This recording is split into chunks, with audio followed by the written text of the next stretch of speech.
Musa aleyhisselam Faraon'un kaçışı. Teyzinin karmağı vardı.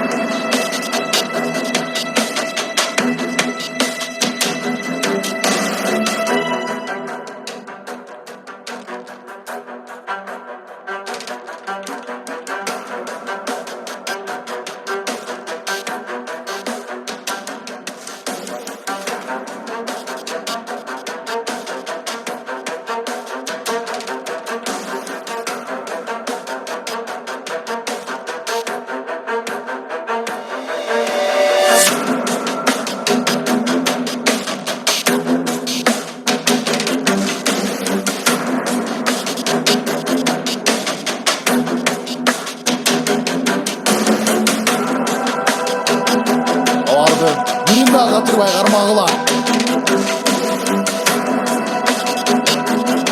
Avar jakında kaçtı. Batman tesinden kaçtı. Teyzinden karmağıla vardı.